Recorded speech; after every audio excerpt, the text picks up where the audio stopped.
있었다네. 그 집 안채에서는 석 달째 죽음의 그림자가 서서히 짙어지고 있었지. 마님 한씨가 열병으로 누워 있었던 것이다네. 돈 많은 사람이 또 있나 더 비싼 약이라도 구해와 한양에서 가져오는 약이라도 하지만 마님은 한양에서 가져오는 약은 값이 어떻다는 거야. 내 병을 고치는데 돈을 아끼라는 거냐? 당장 가서 구해와. 마님이 화를 낼 때마다 하인들은 벌벌 떨었고 온 집안이 쥐죽은 듯 조용해졌다네. 그런 마님의 모습을 보며 하인들은 속으로 한숨을 쉬었지만 감히 내색은 못했다네. 온갖 의원을 불러와도 마찬가지였다네. 이 병은 사기가 얽힌 것 같사옵니다. 귀신이 붙었나 싶어 손을 댈 수가 없겠습니다. 이런 증세는 처음 보는 것이라 의원들은 모두 진맥만 하고는 고개를 흔들며 나가버렸지. 하녀 초란이 약상을 들고 들어서자 한씨는 기력 없이 고개를 돌렸다네. 뼈만 남은 얼굴에 큰 눈만 동그랗게 떠있는 모습이 귀신 같았지. 또 그런 쓴물을 마시라고 하는구나. 한씨의 목소리는 바스락거리는 낙엽 소리만큼이나 가늘었다네. 지난달까지만 해도 집안 살림을 우렁차게 지휘하던 그 목소리는 온데간데 없었지. 그런데 그 모습을 담장 뒤에서 지켜보는 한 사내가 있었으니 그 사내가 바로 이 집 하인 덕세였다네.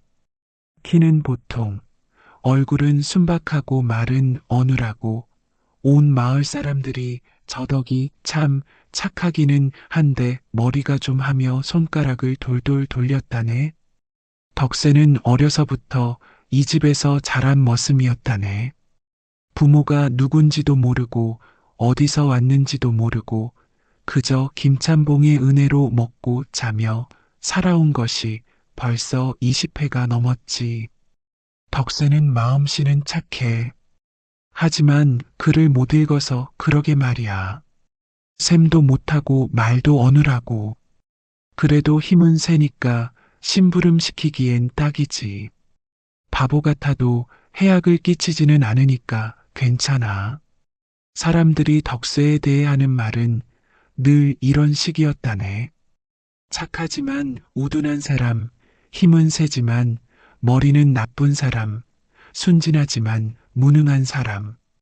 그런 평가를 받으며 살아온 것이 벌써 20회가 넘었지. 덕세 자신도 사람들의 이런 평가를 당연하게 받아들이고 살았다네. 내가 바보구나. 내가 아무것도 모르는구나. 내가 쓸모없는 사람이구나. 이렇게 생각하며 살아왔지.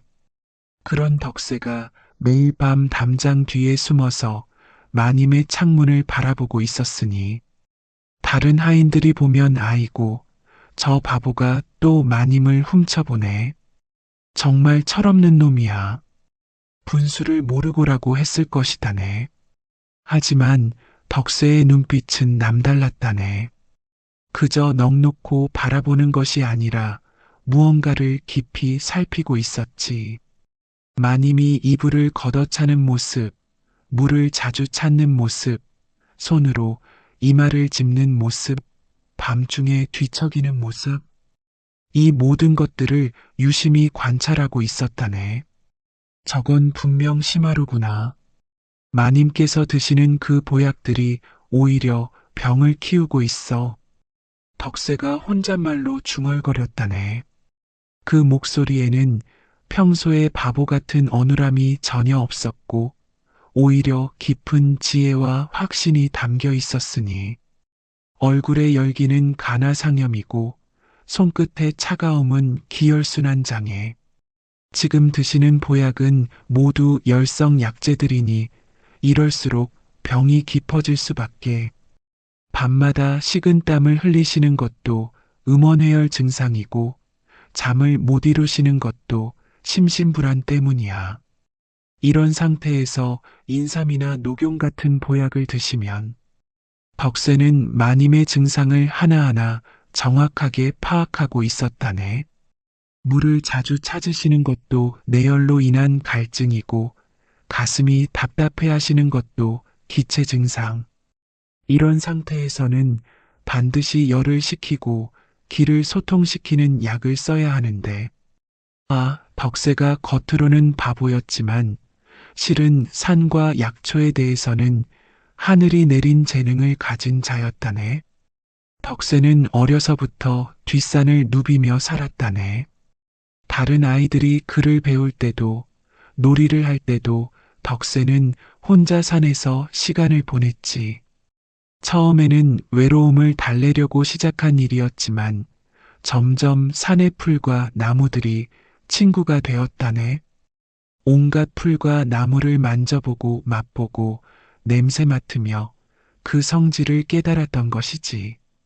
봄에는 어떤 새싹이 돋고 여름에는 어떤 꽃이 피고 가을에는 어떤 열매가 있고 겨울에는 어떤 뿌리가 약효를 가지는지, 이 모든 것들이 덕세에게는 하나의 큰 약방과 같았다네. 이 풀은 차가운 성질이라 열을 식히고 저 풀은 따뜻한 성질이라 기를 돋우고, 이 나무 껍질은 소화를 돕고 저 뿌리는 혈액순환을 좋게 하고, 마을 할아버지들이 덕세는 바보지만 산에서는 길을 잃지 않는다고 했던 것도, 저놈은 이상하게 풀 이름만큼은 잘 안다고 했던 것도, 덕세가 캐온 약초는 효험이 좋다고 했던 것도 다 그런 이유였다네. 하지만 덕세는 이 능력을 철저히 숨기고 있었다네. 왜냐하면 하인이 의수를 안다고. 그럼 양반님들 체면이 어떻게 되겠느냐? 천한 놈이 주제를 모르고 의원 흉내를 낸다고. 분수를 모르는 놈이군. 세상이 그런 세상이었으니까. 신분의 벽이 높고 계급이 엄격한 세상에서 하인이 의수를 안다는 것은 상상할 수도 없는 일이었다네. 그래서 덕세는 늘 바보인 척하며 살았던 것이지. 자신의 진짜 모습을 드러내면 오히려 해를 당할 것을 알고 있었으니까. 그날 밤도 덕세는 마님의 창문을 바라보고 있었다네. 마님이 또다시 열에 들떠 이불을 걷어차며 뒤척이는 모습을 보니 그 마음이 얼마나 안타까웠던지. 저렇게 고생하시는데 내가 아는 바로는 간단한 약초로도 충분히 나을 수 있는 병인데. 덕세의 마음속에서는 복잡한 감정들이 소용돌이쳤다네. 도우려는 마음과 자신의 신분을 걱정하는 마음, 혹시 실수라도 하면 어쩌나 하는 불안한 마음. 하지만 마님의 고통스러워하는 모습을 더 이상 지켜볼 수가 없었다네. 이대로 두면 안 되겠다. 내가 나서야지. 덕세는 결심을 굳히고 몰래 뒷산으로 올라갔다네. 달빛 아래에서 국화와 연꽃잎, 박하와 생지황을 정성스럽게 캐어다가 집으로 돌아와 조용히 다렸지. 국화는 간화를 시키고 연꽃잎은 심화를 가라앉히고 박하는 열을 내리고 생지황은 음을 도충한다. 이 네 가지를 적당한 비율로 우려내면 덕세는 각 약재의 분량까지 정확하게 맞춰가며 정성스럽게 약차를 우려냈다네. 그 정성이 얼마나 깊었던지 새벽 3시까지 계속 끓이고 또 끓였지. 너무 진하면 안 되고 너무 연하면 효과가 없고 정확한 농도를 맞춰야 해. 부엌에서 일하던 다른 하인이 잠깐 깨어날 뻔했지만 덕세는 숨을 죽이며 조용히 작업을 계속했다네. 이른 아침 덕세는 떨리는 손으로 그 약차를 마님께 가져갔다네. 마음은 두근두근, 다리는 후들후들. 평생 이렇게 떨어본 적이 없었다네. 마님이 이것을 드셔보시옵소서. 뭐야 이게? 어디서 구한 거냐? 마님이 눈을 가늘게 뜨며 물었다네. 그 눈빛에는 또 뭔 헛짓거리냐는 표정이 가득했지. 하지만 동시에 약간의 호기심도 엿보였다네. 마님도 어젯밤 잠을 못 이뤄서 몸이 힘들어하고 있었거든. 제가 직접 다린 것이옵니다. 마님의 병에 좋을 것 같아서 내가 약을 다려. 마님의 목소리에 놀라움이 담겼다네. 그동안 덕세를 그저 심부름이나 시키는 바보 하인으로만 생각했는데 이런 일을 할 줄이야. 너 약 다릴 줄 아는 거냐? 저 어려서부터 뒷산에서 풀들을 보며 자랐습니다. 그러다 보니 자연스럽게 그 순간 다른 하인들이 우르르 몰려들었다네. 어이, 덕세, 내가 무슨 약을 다려? 바보가 무슨 의원놀이냐? 마님께 이상한 걸 드리면 어쩌려고 그래? 혹시라도 탈이 나면 책임질 수 있어? 참복님께서 아시면 크게 혼날 텐데. 내가 감히 마님께 약을 하인 주제에 뭘 안다고 그래. 하인들의 구박이 쏟아졌지만 마님은 이상하게도 그 약차에서 나는 냄새에 관심을 보였다네. 이게 무슨 냄새지? 산내음 같기도 하고 뭔가 시원하고 맑은 느낌이. 마님이 코를 킁킁거리며 냄새를 맡았다네. 그러자 신기하게도 그동안 답답했던 가슴이 한결 시원해지는 것 같았지. 이상한데 냄새만 맡았는데도 기분이 좋아지는 것 같아. 마님, 그건 아마 착각이실 겁니다. 맞습니다. 그런 것으로 병이 나으면 세상 의원들이 뭐 하겠습니까? 하지만 마님의 호기심은 더욱 커져갔다네. 일단 마시나 보자. 마님, 안 됩니다. 검증되지 않은 약을. 조용히 해. 내가 마시겠다는데 무슨 상관이야. 마님이 조심스럽게 한 모금 마셨다네. 그런데 이게 어찌된 일인가. 그동안 뜨겁게 달아올랐던 얼굴이 서서히 식기 시작하는 것이 아닌가. 이게 뭐냐? 정말로 시원해지네. 이상해. 지금까지 그 비싼 보약들도 못한 걸 이게. 마님의 목소리에 놀라움이 담겼다네. 약차를 마신 지 얼마 되지 않았는데 벌써 몸이 가벼워지고 가슴이 시원해지는 것이 느껴졌거든. 마님, 정말 괜찮으시옵니까? 이상하게도 정말 좋아지는 것 같네. 가슴도 시원하고 머리도 맑아지고. 그러자 덕세의 얼굴에 환한 미소가 번졌지. 다행입니다, 마님. 정말 다행입니다. 너 정말 내가 이걸 다린 거냐? 예, 마님. 뒷산에서 약초를 캐어다가. 뒷산에서? 내가 약초를 알아? 저 어려서부터 산에서 자라다 보니 자연스럽게. 하지만 다른 하인들은 여전히 의심스러운 눈으로 바라보았다네. 마님, 그런 검증되지 않은 약을 드시면 위험하옵니다. 맞습니다. 덕세가 무슨 의술을 알겠사옵니까? 혹시 독이라도 들어있으면 나중에 큰 부작용이 생기면 어쩌시려고요? 그저 우연히 좋아진 것일 수도 있습니다. 그런데 마님은 이미 마음을 정했다네. 조용히 하거라. 지금까지 그 비싼 의원들이 못 고친 걸 이 간단한 약차가 효과를 보이는데 뭘 더 바라겠느냐? 마님이 덕세를 향해 말했다네. 덕세야, 내일도 이런 걸 가져올 수 있겠느냐? 예, 마님. 기꺼이 하겠습니다. 그럼 내일 저녁에 또 가져와라. 그리고 마님이 잠시 머뭇거리더니 말했다네. 다른 사람들한테는 이 일을 말하지 말거라. 알겠느냐? 예, 마님. 절대 말하지 않겠습니다. 그날 밤부터 덕세와 마님 사이에는 묘한 끈이 생겨났다네. 그리고 이것이 두 사람 운명을 완전히 바꾸는 시작이었지. 그 다음 날부터 덕세는 매일 밤 마님의 방으로 불려갔다네. 처음에는 약차나 가져다 주는 정도였지만 시간이 갈수록 마님은 덕세에게 더 많은 것을 요구했다네.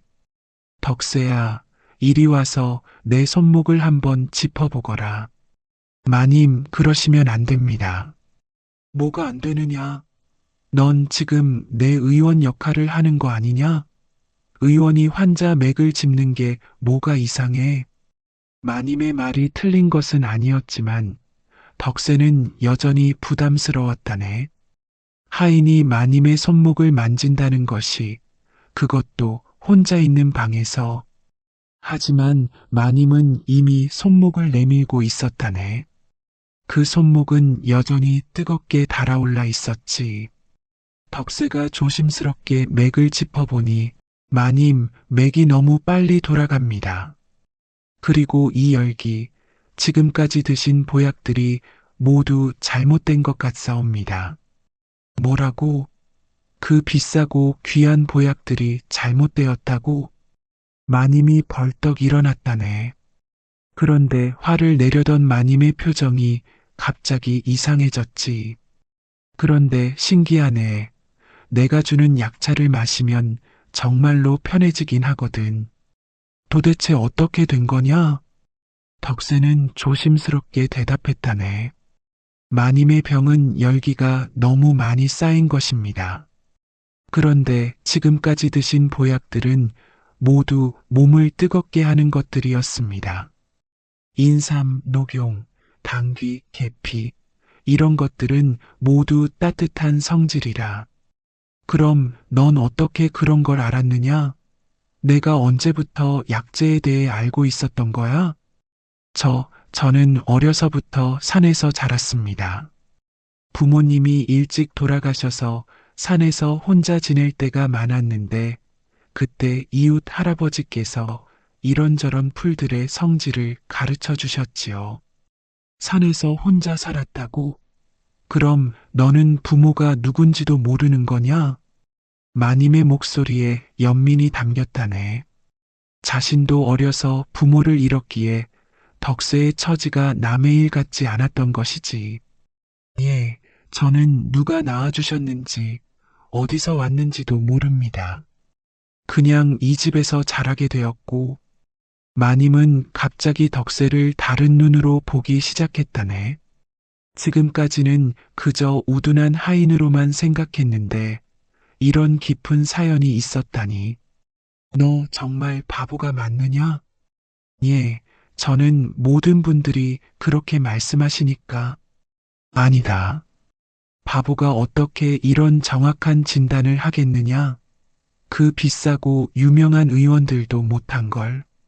그날 밤부터 마님은 덕세를 더 가까이 두기 시작했다네. 처음에는 약차나 끓여주는 하인 정도로 생각했지만 점점 더 많은 것을 의지하게 되었지. 덕세야, 오늘은 어떤 약초를 써볼 것이냐? 오늘은 국화와 민들레, 그리고 산수유를 우려내어 마님의 몸 상태를 보니 조금 다른 처방이 필요할 것 같습니다. 처방이라고? 너 정말 의원 같은 소리를 하네. 죄송합니다. 제가 주제를 모르고. 아니야, 계속 말해봐. 궁금하다. 마님의 태도가 완전히 달라지고 있었다네. 처음에는 바보놈이 무슨 약을 만든다고 했던 것이 이제는 이 사람이 정말 뭔가 대단한 걸 알고 있구나로 바뀌었지. 그런 걸 어떻게 다 알고 있는 거냐? 저도 잘 모르겠습니다. 그냥 풀들이 저에게 말을 거는 것 같습니다. 풀들이 말을 건다고? 예, 이 풀은 차갑고 저 풀은 따뜻하고 이 풀은 기를 돋우고 저 풀은 열을 내린다고 그런 것들이 자연스럽게 느껴집니다. 그럼 마치 타고난 재능 같은 거네? 모르겠습니다. 제가 무슨 재능이 있겠습니까? 마님의 눈빛이 점점 부드러워졌다네. 그리고 어느 날 밤에는 덕세야, 너무 멀리 앉지 말고 좀 더 가까이 와라. 마님, 그러시면 뭐가 어떻다는 거냐? 내가 환자고 넌 의원이지 않느냐? 의원이 환자를 제대로 보려면 가까이서 봐야 하는 거 아니야? 마님이 덕세의 손을 잡았을 때 두 사람 모두 깜짝 놀랐다네. 마님의 손은 여전히 뜨거웠지만 덕세의 손은 시원했거든. 참 신기하네. 내 손은 왜 이렇게 시원하냐? 마치 약수터의 찬물 같아. 저도 모르겠습니다. 어려서부터 그랬습니다. 그럼 이것도 내가 약초를 잘 다루는 것과 관련이 있는 건가? 아마 그럴지도 모르겠습니다. 그날 밤 두 사람은 그렇게 손을 맞잡고 오랫동안 앉아 있었다네. 마님의 병은 점점 나아지고 있었지만 마님의 마음에는 다른 종류의 열기가 피어오르고 있었으니. 덕세야. 예, 마님. 너를 보고 있으면 뭔가 마음이 편해진다. 왜 그럴까? 저는 잘 모르겠습니다. 너는 참 신기한 사람이야. 겉으로는 바보 같지만 속으로는 누구보다 따뜻하고 그리고 지혜로워. 마님의 말에 덕세의 가슴이 뛰기 시작했다네. 평생 처음으로 누군가에게 인정받는 기분이었거든. 마님의 병이 눈에 띄게 나아지자 그동안 마님을 치료한다며 거금을 받아먹던 의원들이 위기감을 느끼기 시작했다네. 이상하다. 월진 마님의 병이 갑자기 나아지고 있다던데? 그럴 리가.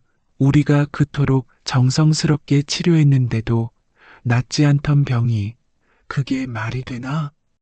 우리가 쓴 약이 얼마나 비싸고 귀한 건데. 혹시 우리가 모르는 다른 의원이 치료하고 있는 건 아닐까? 세 명의 의원이 머리를 맞대고 속삭였다네. 이들은 이 고을에서 가장 유명하다는 의원들이었지만 실은 돈에만 눈이 먼 놈들이었다네. 분명 뭔가 수상한 일이 벌어지고 있는 것 같은데. 그러게 말이야. 우리가 한 달에 100냥씩이나 받아가며 치료했는데 혹시 한양에서 유명한 의원이라도 온 건 아닐까? 아니면 우리 몰래 다른 약을 쓰고 있는 건 아닐까? 아, 그러고 보니 요즘 그 집 바보 하인이 뭔가 수상한 짓을 한다더군. 바보 하인이라니? 덕세라는 놈 말이야. 매일 밤 마님 방에 드나든다고 하던데, 그리고 뭔가 이상한 걸 가져다 준다고. 뭐, 바보 하인이 마님 방에? 그게 정말이라면 의원들의 눈빛이 번뜩였다네. 그럼 혹시 그 바보가 마님께 뭔가 이상한 걸 먹이고 있는 게 아닐까? 그럴 가능성이 높다. 검증되지 않은 민간요법으로 환자를 위험에 빠뜨리고 있는 거야. 맞다. 분명 무허가 의료행위다. 이건 큰 죄야. 그리고 혹시 우리 치료를 방해하려는 게 아닐까? 우리가 정성스럽게 치료하는 걸 망치려고. 아니면 혹시 마님과 부적절한 관계라도. 바보놈이 감히 마님과? 요즘 세상이 어떤 세상인데 불가능한 일도 아니지. 의원들은 서로 눈빛을 주고받으며 음험한 계획을 세웠다네. 어쨌든 우리가 당장 김찬봉님께 알려야 한다. 맞다. 이런 일을 그냥 둘 수는 없어. 우리의 전문적인 치료를 방해하는 것도 문제고, 마님의 안전도 문제고, 의원들은 곧바로 김찬봉을 찾아갔다네. 찬봉님, 큰일 났습니다. 무슨 일인가? 마님께서 지금 엄청난 위험에 처해 계십니다. 김찬봉이 깜짝 놀라며 물었다네. 위험이라니? 마님 병세가 많이 나아졌다고 들었는데 그게 바로 문제입니다. 지금은 잠시 나아진 것처럼 보이지만 이것은 매우 위험한 신호입니다. 무슨 소리인가? 그 바보아인 덕세가 마님께 검증되지 않은 약을 먹이고 있다는 것입니다. 뭐라고? 게다가 매일 밤 마님 방에 혼자 들어간다고 하던데 이것은 단순한 의료 행위가 아닐 수도 있습니다. 김찬봉의 얼굴이 벌겋게 달아올랐다네. 그럴 수가. 지금은 잠시 나아진 것처럼 보이지만 곧 큰 부작용이 나타날 것입니다. 자칫하면 마님의 목숨이 위험할 수도. 하인이 감히 마님께 약을, 그것도 검증되지 않은 걸로. 맞습니다. 이것은 명백한 무허가 의료행위입니다. 그리고 우리의 전문적인 치료를 방해하는 행위이기도 하고요. 당장 그놈을 불러라. 그날 저녁 덕세는 김찬봉에게 불려갔다네. 덕세야, 내가 마님께 뭔가 이상한 걸 먹였다는데? 저는 그냥 약차라고? 내가 무슨 의원이냐? 하인 주제에 감히 마님께 약을. 찬봉님, 마님께서 좋아지셔서. 좋아졌다고? 지금 당장은 그럴지 몰라도 나중에 큰 부작용이 생기면 어쩔 거냐? 그런 일은 없을 것입니다. 제가 정성스럽게 조용히 해. 당장 그만두지 않으면 너를 관아에 고발하겠다. 찬봉님, 마님께서 정말로 좋아지고 계시는데. 그리고 내가 매일 밤 마님 방에 들어간다는 것도 사실이냐? 그것은 하인이 감히 마님과 단둘이 너 정말 죽고 싶은 거냐? 덕세는 절망적인 기분이 들었다네. 마님의 병이 이제 막 나아지기 시작했는데 하지만 더 큰 문제가 기다리고 있었다네. 그날 밤 덕세가 평상시처럼 약차를 들고 마님께 가려는데 덕세야, 어디 가는 거냐? 다른 하인들이 막아섰다네. 마님께서 약차를 기다리고 계십니다. 찬봉님 명령이다. 오늘부터 너는 마님 방에 가면 안 된다. 하지만 무슨 명령이면 따라야지.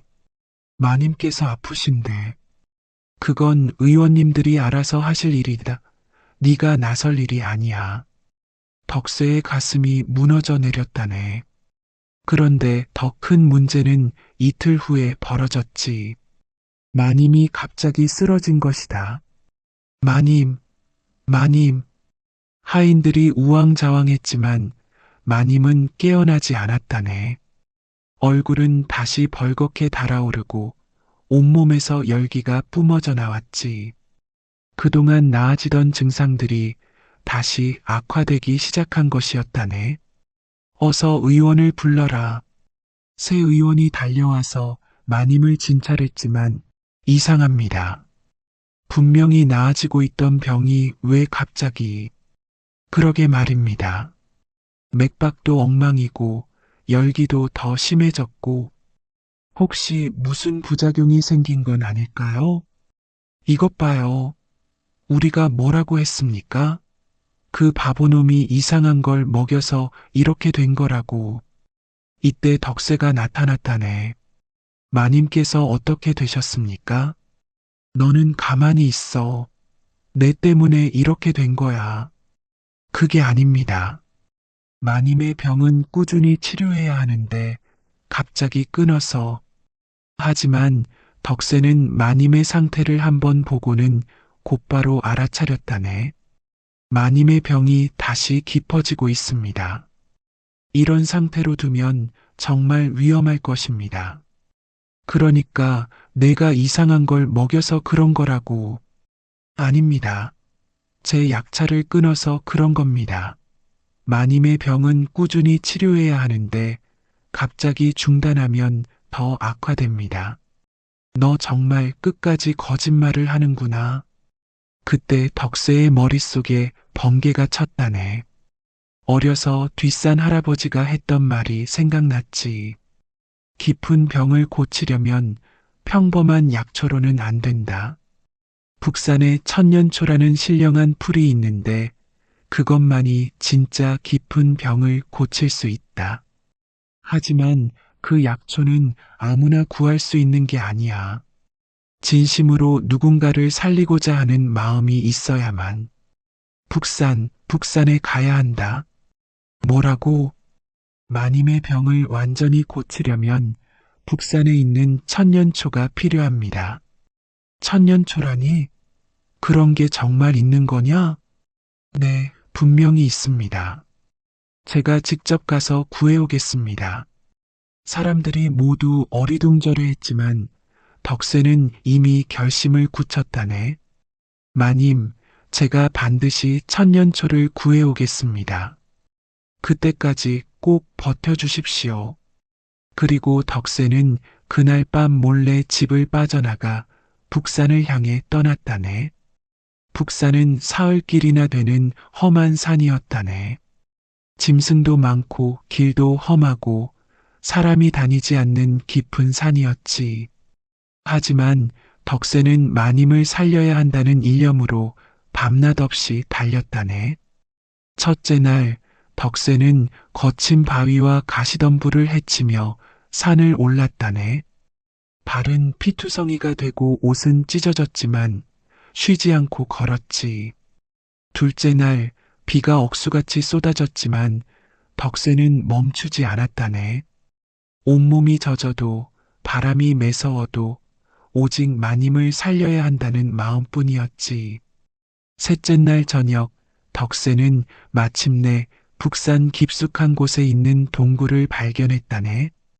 그 동굴 앞에는 백발이 휘날리는 도사 한 분이 앉아 있었지. 어디서 온 젊은이인가? 도사님, 알고 있다.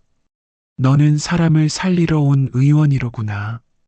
도사의 눈빛이 깊고 따뜻했다네. 마치 모든 것을 꿰뚫어 보는 것 같았지. 도사님, 북산에 천년초라는 약초가 있다고 들었는데 천년초를 찾는 이유가 무엇인가? 덕세는 마님의 병과 자신의 이야기를 모두 털어놓았다네. 자신이 어떻게 마님의 병을 알아차렸는지, 어떻게 치료했는지, 그리고 지금 얼마나 위험한 상황인지 도사는 고개를 끄덕이며 들었지. 젊은이여, 너는 바보가 아니다. 하늘이 내린 의원이다. 저는 그냥 하인일 뿐입니다. 아니다. 너의 마음과 너의 재능을 보니 분명 하늘이 보낸 사람이다. 그 여인을 구하는 것이 내 운명이다. 도사가 동굴 깊숙한 곳으로 덕세를 안내했다네. 그곳에는 정말로 천년초가 자라고 있었지. 신비로운 빛을 내며 자라는 그 풀을 보는 순간 덕세는 전신의 전율이 일었다네. 이 천년초는 아무나 가져갈 수 없다. 하지만 너에게는 허락하겠다. 왜냐하면 내 마음이 진실하기 때문이다. 도사는 천년초를 캐는 법과 올바른 조제법까지 자세히 가르쳐 주었다네. 이 약을 다릴 때는 반드시 마음을 비우고 그 사람을 향한 진심만 담아야 한다. 그래야 진정한 효험이 있을 것이다. 그리고 기억하거라. 진짜 의원은 병만 고치는 게 아니라 마음도 고치는 것이다. 덕세는 천년초를 얻어가지고 급히 집으로 돌아왔다네. 덕세가 사흘 만에 돌아왔을 때 마님의 상태는 정말로 위험한 지경에 이르러 있었다네. 마님. 덕세가 마님의 손을 잡으니 그 손이 불덩이처럼 뜨거웠다네. 맥박은 실처럼 가늘고 빨랐고 숨소리도 가빠졌지. 어서 천년초를 다려야 한다. 덕세는 밤새워 천년초를 정성스럽게 다렸다네. 도사의 말대로 마음을 비우고 오직 마님을 살리고 싶다는 진심만 담았지. 그 정성이 얼마나 깊었던지 천년초를 우린 물에서 신비로운 향기가 피어올랐다네. 이른 아침 덕세는 그 약을 마님께 조심스럽게 먹였다네. 마님, 이걸 드시면 분명 나으실 겁니다. 북산 도사님께서 직접 주신 천년초입니다. 마님이 천년초 우린 물을 한 모금 마시자 신기한 일이 벌어졌다네. 그동안 벌겋게 달아올랐던 얼굴이 서서히 정상으로 돌아오기 시작한 것이었지. 이게 뭐냐? 몸이 이렇게 편해지다니 마치 새로 태어나는 것 같아. 마님이 벌떡 일어나 앉았다네. 그러자 덕세의 눈에서 기쁨의 눈물이 흘러내렸지. 마님, 정말 다행입니다. 정말로 다행입니다. 덕세야, 내가 정말로 나를 살린 거구나. 북산까지 가서. 그런데 마님의 얼굴이 갑자기 붉어지기 시작했다네. 병 때문이 아니라 다른 이유로. 덕세야, 가까이 와라. 마님, 내가 나를 위해 이렇게까지 해주다니. 목숨을 걸고 북산까지 가서 나는. 마님이 덕세의 손을 꼭 잡았다네. 그 순간 두 사람 사이에 전해지는 따뜻한 기운이 있었지. 마님, 나도 이제 알겠다. 너는 바보가 아니야. 너는 하늘이 내게 보내준 사람이야. 마님, 그리고 나도 너를. 그때였다네. 갑자기 문이 벌컥 열리며 의원 3인방이 들이닥쳤지. 마님, 큰일 났습니다. 뭐가 큰일이라는 거냐? 그 바보놈이 또 이상한 약을 들였군요. 지금 마님 얼굴이 피를 토하기 전 상태입니다. 의원들이 호들갑을 떨며 소리쳤다네. 뭐라고? 피를 토한다고? 김찬봉도 달려와서 덕세를 노려보았지. 이놈, 정말로 마님을 해치려는 거였구나. 아닙니다. 마님께서는 이제 완전히 나으셨습니다. 거짓말 마라. 지금 마님 얼굴이 피를 토할 것 같이 빨갛지 않느냐? 그건 병 때문이 아니라. 사람들이 웅성거리기 시작했다네. 그런데 이때 마님이 벌떡 일어나 소리쳤지. 모두 조용히 하라. 마님, 내가 직접 말하겠다. 덕세는 나를 해친 것이 아니라 살린 것이다. 사람들이 모두 어리둥절해 했다네. 지금 내 얼굴이 빨간 것은 병 때문이 아니다. 그동안 너무 많은 잘못된 약을 먹어서 몸이 정화되는 과정이고 또한 마님이 잠시 머뭇거리더니 결심한 듯 말했다네. 또한 내 마음이 설레기 때문이다. 마님, 너희들이 지금까지 나에게 준 약들이 모두 잘못된 것이었다. 덕세만이 내 병의 진짜 원인을 알고 있었어. 마님이 의원들을 향해 날카로운 눈빛을 보냈다네. 그리고 덕세는 내 병을 고치기 위해 목숨을 걸고 북산까지 갔다 왔다. 너희들은 그동안 뭘 했느냐? 의원들의 얼굴이 새하얗게 질렸다네. 그럴 리가 무엇이냐? 내가 거짓말하는 줄 아느냐? 내 몸의 일을 누가 더 잘 알겠느냐? 하지만 그는 하인이고, 하인이면 어떻고 양반이면 어떠냐? 진짜 실력이 있는 사람이 진짜 의원이지. 그때 갑자기 멀리서 나팔 소리가 들려왔다네. 뭔가 중대한 일이 벌어지고 있었던 것이지. 나팔 소리와 함께 한 무리의 관병들이 김찬봉 댁으로 들이닥쳤다네. 그 앞에는 금관을 쓴 어사또가 위풍당당하게 서 있었지. 어사또 나리셨다. 모든 사람들이 땅에 엎드렸다네. 어사또가 위험 있는 목소리로 말했지. 덕세라는 자가 여기 있느냐? 예, 여기 있사옵니다. 덕세가 벌벌 떨며 앞으로 나왔다네. 임금님께서 너를 부르신다. 임금님께서 저를요? 그렇다. 내 소문이 대궐까지 들렸다. 뛰어난 의술로 사람을 살렸다고 하더라. 저는 그저 어서 따라오라. 사람들이 모두 깜짝 놀랐다네. 하인인 덕세를 임금께서 부르신다니. 그런데 더 놀라운 일이 벌어졌다네. 마님이 갑자기 덕세 앞으로 뛰어나온 것이었지. 어사또님, 잠깐만요. 누구냐? 저도 함께 가겠습니다. 무슨 소리냐? 임금님께서 부르신 것은 덕세뿐이다.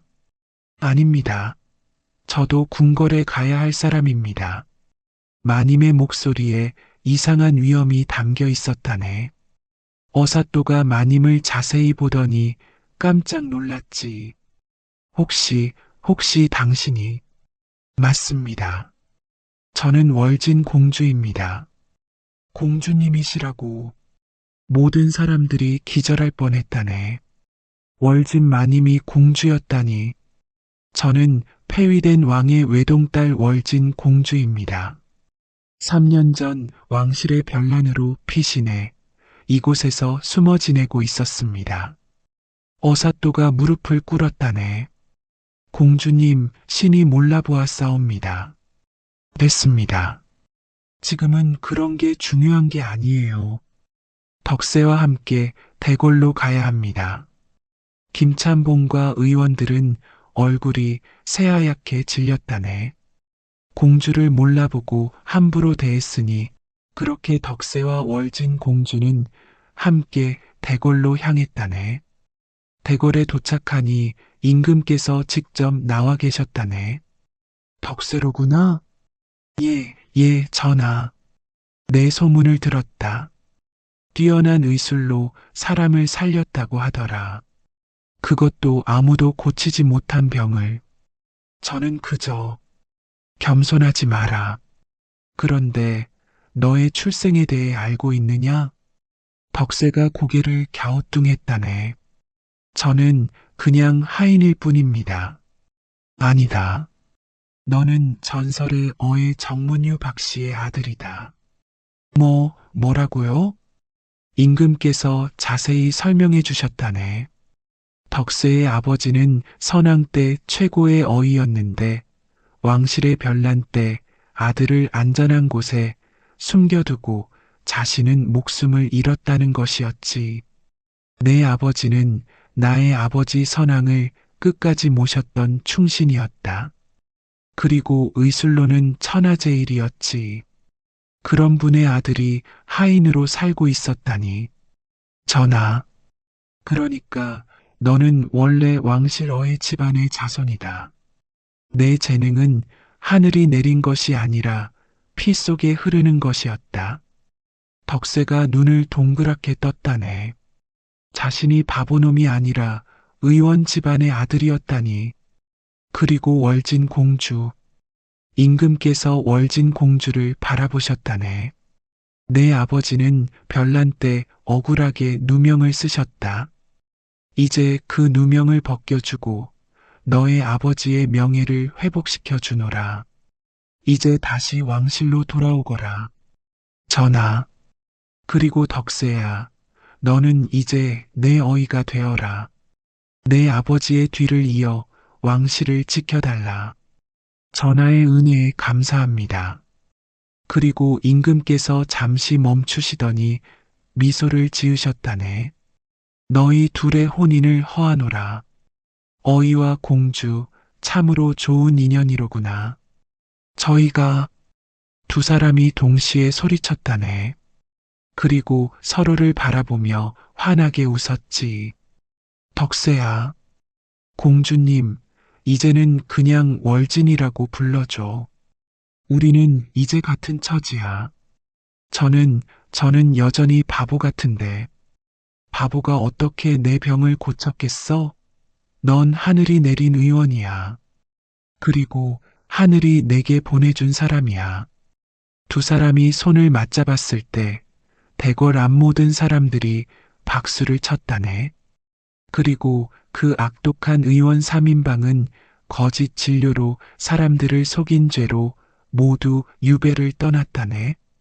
김찬봉도 하인을 제대로 대우하지 않고 공주를 몰라본 죄로 벌을 받았고, 덕세는 왕실 어이가 되어 많은 사람들을 치료했고, 월진 공주와 함께 백년가약을 맺었다네. 두 사람은 병든 사람들을 고치는 일에 평생을 바쳤지. 자, 이렇게 해서 바보 덕세와 속물마님의 이야기가 끝났다네. 참으로 기묘하고 감동적인 이야기였지 않은가. 바보로 여겨졌던 덕세는 실은 하늘이 내린 의원이었고, 속물로 여겨졌던 마님은 실은 고귀한 공주였다니. 하지만 더욱 중요한 것은 이것이다네.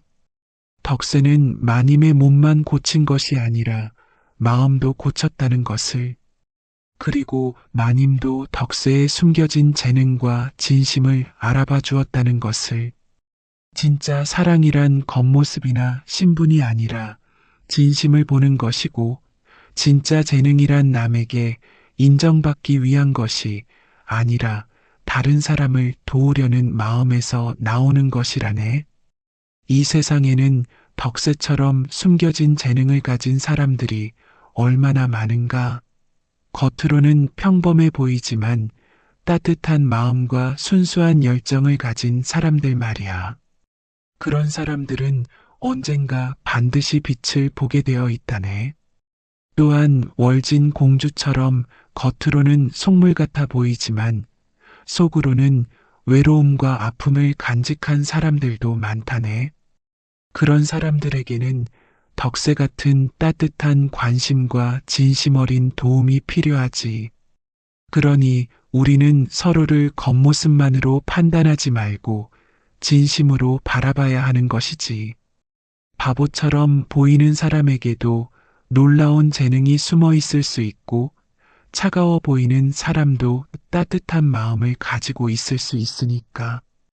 그리고 신분이나 지위가 사람의 진짜 가치를 결정하는 것은 아니라네.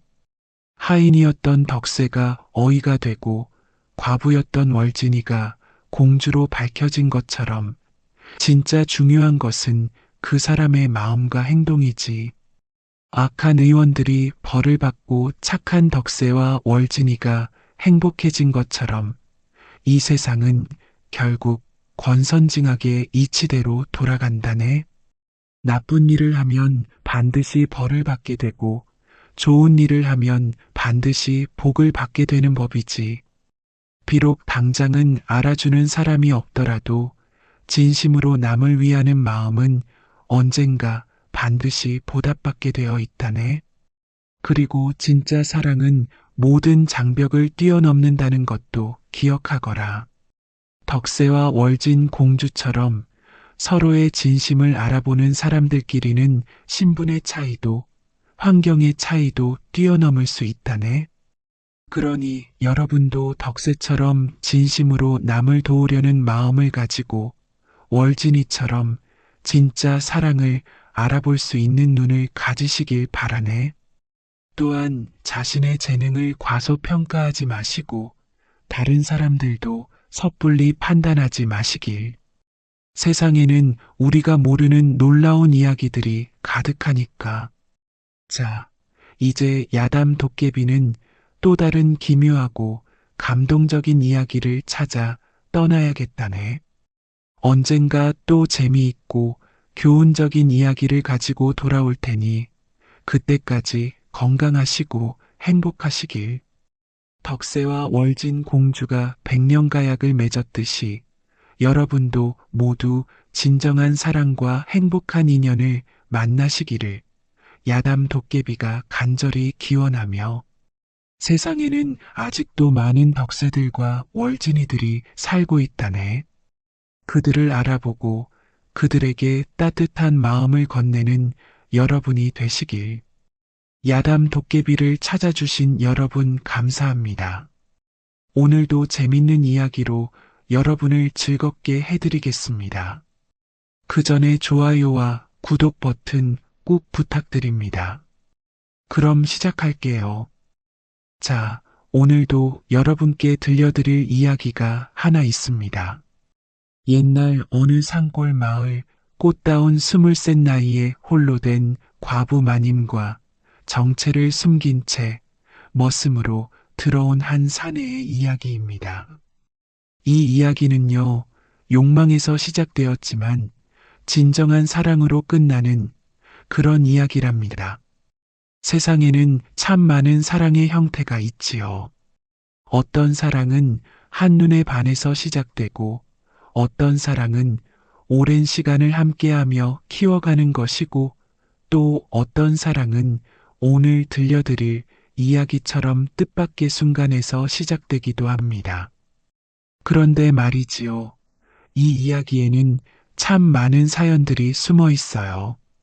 단순히 남녀의 정 이야기만이 아니라 신분의 차이, 시대의 아픔, 그리고 진정한 사랑이 무엇인지에 대한 깊은 깨달음까지. 그럼 이제 조선시대 어느 마을에서 벌어진 기막힌 사연을 들어보시지요. 양반가 출신 월양마님, 참 곱디고 나가시였는데 말이지요. 키는 자그마하지만 허리는 버들가지처럼 가늘고 얼굴은 보름달처럼 둥글고 하얗고 그야말로 마을에서 소문난 미인이었어요. 피부는 하얀 백자처럼 맑고 머리카락은 까마귀 날개처럼 까맣고 윤이 흘렀지요. 웃을 때는 입가에 살짝 보조개가 패이고 화가 나면 눈썹이 좀 올라가는데 그것도 참 앙증맞았어요. 목소리는 맑고 고우니까 마을 사람들이 말하길 저런 목소리로 노래하면 새들도 다 멈춰들을 것이라고 했을 정도였지요. 마님네 집안은 원래 꽤 괜찮은 양반 집안이었어요. 할아버지가 진사였고 아버지도 관직을 지냈지요.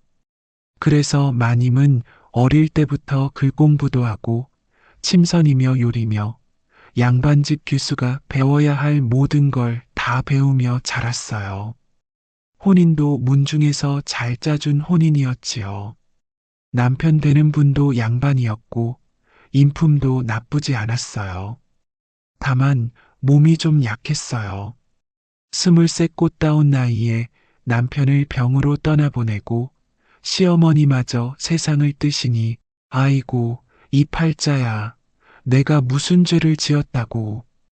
혼자 남은 마님은 처음에는 그냥 눈물만 흘렸어요. 하루 종일 방 안에만 있으면서 남편 생각, 시어머니 생각에 잠도 못 자고 밥도 못 먹고 그러다 보니 살은 더 빠지고 얼굴은 더 하얘졌지요. 마님의 남편은 원래 몸이 약한 사람이었어요. 어릴 때부터 병치레를 많이 했고 혼인한 후에도 늘 앓고 있었거든요. 그래서 그런 일도, 부부간의 일도 별로 없었어요. 마님은 그런 일에 대해서 잘 모르고 지냈지요. 남편분이 자주 아프셔서 고생 많으셨겠어요. 마을 아줌마들이 가끔 위로해주곤 했지요. 그러게 말이에요. 하루가 멀다 하고 앓으시니. 그래도 착한 분이셨잖아요. 마님한테 한 번도 화내신 적 없고, 그렇긴 하지만 이렇게 일찍 가시다니. 마님은 남편이 돌아가신 후에도 한동안 그리워했어요. 비록 몸은 약했지만 마님을 아껴주던 사람이었거든요. 하지만 세상 일이라는 게 그렇잖아요. 슬프다고 해서 해가 안 뜨는 것도 아니고 눈물만 흘린다고 해서 밥이 저절로 지어지는 것도 아니고 마님은 결국 정신을 차리고 집안 살림을 꾸려나가야 했습니다. 그런데 문제가 뭐냐 하면 양반집 교수로 자란 마님이 농사일이며 집안일을 어떻게 다 혼자 할 수 있겠어요? 이러다가는 굶어 죽겠구나. 마님네 집은 그리 크지는 않았지만 꽤 괜찮은 집이었어요. 사랑채도 있고 안채도 있고 뒷뜰에는 텃밭도 있고 하지만 혼자서는 도저히 감당할 수 없는 규모였지요. 처음에는 마을 아줌마들이 도와주었어요. 마님, 우리가 좀 도와드릴게요. 밭일은 저희가 해드릴 테니까 걱정 마세요. 하지만 그것도 한계가 있었어요. 아줌마들도 각자 자기 집안일이 있으니까요. 그래서 마을 이장님께 부탁해서 마을에 새로운 장돌이라는 머슴을 들이게 되었지요. 마님, 괜찮은 머슴 하나 있긴 한데 좀 나이가 있어요. 나이야 상관없어요. 일만 잘하면 되니까요. 그런데 말이 좀 없어요. 과묵한 편이라. 그것도 괜찮아요. 오히려 더 좋죠. 마님은 사실 젊은 머슴보다는 나이 든 머슴이 더 안심이 되었어요. 젊은 과부집에 젊은 남자가 들어오면 마을 사람들 입에 오르내릴까봐 걱정되었거든요. 이 장돌이란 사내 어디서 왔는지도 모르고 가족이 있는지도 모르고 그냥 어느 날 갑자기 마을에 나타났어요. 키는 훤칠하고 어깨는 떡 벌어졌는데 얼굴은 글쎄요. 잘생겼다고 하기엔 좀 거칠고 못생겼다고 하기엔 또 남자다운 매력이 있고 나이는 25 정도로 보였어요. 그런데 이상한 건 손을 보니까 일만 해온 사람 손이 아니었어요. 거칠긴 하지만 뭔가 글을 쓰거나 칼을 잡아본 손 같았어요. 저 일 좀 시켜주시면 안 될까요? 목소리는 낮고 굵직했어요. 말수는 참 적었습니다. 자기 이름 빼고는 딱히 자기 이야기도 안 하고 묵묵히 일만 하고 어디서 오셨어요? 저쪽 산 너머에서 왔습니다. 가족은 있으세요? 없습니다. 전에는 뭘 하셨어요? 이것저것 하며 살았습니다. 그게 다였어요. 더 이상 자기 이야기를 하지 않았어요. 물어봐도 대답을 회피하거나 애매하게 넘어갔지요. 마님이 처음에는 좀 무서워했어요. 젊은 과부집에 남자 머슴이라니 마을 사람들 입에 오르내릴까봐 걱정도 되고 혹시나 해서 걱정도 되고 마님 괜찮을까요? 그 사람 좀 이상한 것 같은데 마을 아줌마 하나가 걱정스럽게 말했어요. 왜요? 뭔가 숨기는 게 있는 것 같아요. 말도 별로 안 하고 그래도 일은 잘하던데요. 그렇긴 하지만 혹시 모르니까 조심하세요. 하지만 장돌이는 정말 일만 했어요. 아침 일찍 일어나서 우물에서 물 길어오고 마당 쓸고 밭질하고 저녁에는 땔감 해오고 그러고는 자기 방에 들어가서 끝. 마님과 말도 별로 안 섞고 그냥 예 아니오 정도만 참 신기한 사내네. 마님은 속으로 생각했어요. 보통 머슴들은 주인 눈치도 보고 이것저것 떠들기도 하고 술 한 잔 달라고 하기도 하는데 장돌이는 정말 말이 없었거든요. 게다가 일도 정말 잘했어요. 논밭일도 능숙하게 해내고 집 수리할 것도 척척 해내고 마님이 시키지도 않은 일까지 알아서 해놓곤 했어요. 어머, 언제 이걸 다 해놓았지? 울타리가 무너진 곳을 말끔히 고쳐놓았거나 세어서 곤란했던 지붕을 깔끔하게 수리해 놓았거나 그런 일들이 자주 있었어요. 장돌이는 그냥 빙긋 웃기만 했어요. 별일 아닙니다. 고맙습니다. 정말 큰 도움이 돼요. 그런데 가끔 장돌이를 보면 뭔가 슬픈 표정을 하고 있을 때가 있었어요. 멀리 산을 바라보면서 한숨을 쉬거나 혼자 뭔가 깊은 생각에 빠져 있거나 무슨 고민이라도 있으신가요? 마님이 물어봐도 장돌이는 고개만 젓곤 했어요. 아닙니다. 그냥 그렇게 한 달쯤 지났을 때였습니다. 장돌이가 마님네 집에 익숙해질 무렵이었지요. 그런데 말이지요. 어느 무더운 여름날 오후였습니다. 장마가 막 끝나고 해가 쨍쨍 내리쬐는 날이었어요. 너무 더워서 개들도 혀를 내밀고 헥헥거리고 닭들도 날개를 벌리고 그늘만 찾아다니고 하늘에는 구름 한 점 없이 파랗게 개어 있고 공기는 후끈후끈 달아올라서 숨쉬기도 힘들 정도였어요. 매미들은 나무에서 미친 듯이 울어대고 그야말로 한여름 더위가 절정인 날이었지요. 일을 마치고 방에서 낮잠을 자던 장돌이 더위에 지쳐 상의를 벗고 하의까지 풀어져 버린 상태로 잠들어 있었는데 월양 마님이 심부름 시킬 일이 있어서 그 방에 들어갔다가 어머나 장돌이의 그것을 보게 되었습니다. 실오라기 하나 걸치지 않은 장돌이 그리고 그 중에서도 유독 눈에 들어오는 크고 묵직한 마님은 그 순간 정말 깜짝 놀랐어요. 결혼은 했어도 남편이 몸이 약해서 그런 일에 대해서는 잘 모르는 상태였거든요. 그런데 장돌이의 그것은 어머나 어떻게 표현해야 할까요? 남편의 것과는 비교도 안 될 정도로 크고 굵고 마님은 한 번도 그런 걸 본 적이 없었어요. 그뿐만 아니라 장돌이의 몸 전체가 탄탄한 근육과 넓은 가슴, 단단해 보이는 팔과 다리, 남편과는 정말 다른 남자의 몸이었어요. 이런 어떡하지?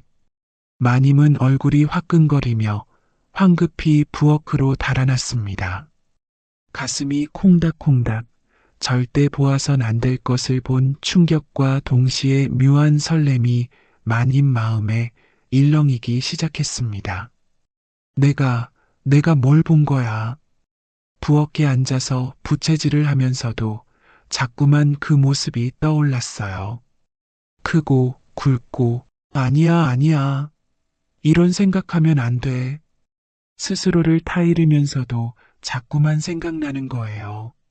마님은 부끄러운 마음에 물동이에 얼굴을 담그기도 하고 찬물로 얼굴을 씻기도 했지만 소용없었어요. 자꾸만 그 모습이 떠올랐거든요.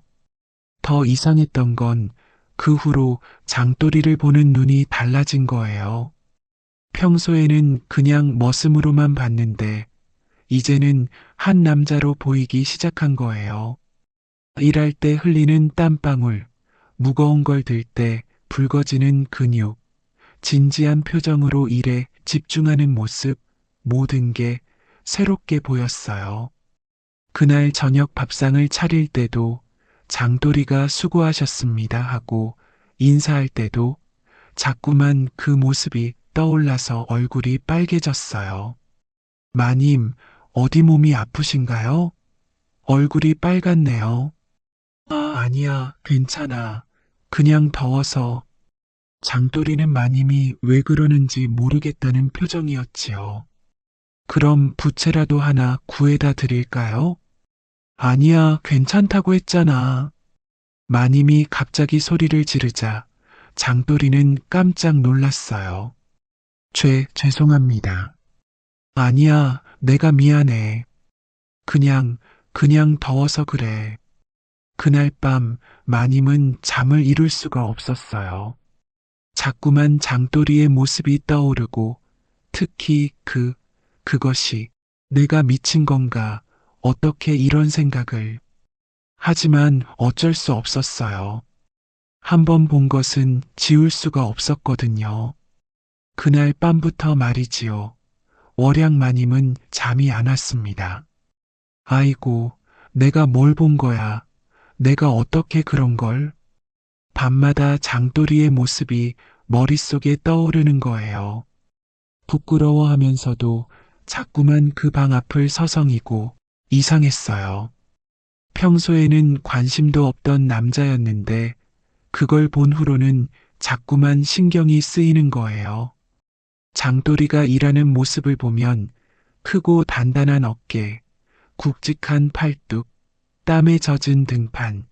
그런 것들이 전에는 눈에 들어오지 않았는데 이제는 자꾸만 보게 되는 거예요. 내가 왜 이러지? 며칠이 지나도 마찬가지였어요. 낮에는 그럭저럭 다른 일 하느라 정신이 없는데 밤만 되면 또 그 생각이 나는 거예요. 이건 아니지. 이건 아니야. 스스로를 다독이면서도 호기심이라는 게 참 무서운 거예요. 한번 보고 나니까 자꾸만 또 보고 싶어지는 거예요. 그러던 중에 마을에서 작은 일이 하나 생겼어요. 옆집 영감님이 술에 취해서 넘어져 다쳤다는 소식이었지요. 마님, 잠깐 도와주실 수 있나요? 옆집 아줌마가 급하게 찾아왔어요. 그럼요, 당연하지요. 마님은 급히 옆집으로 갔어요.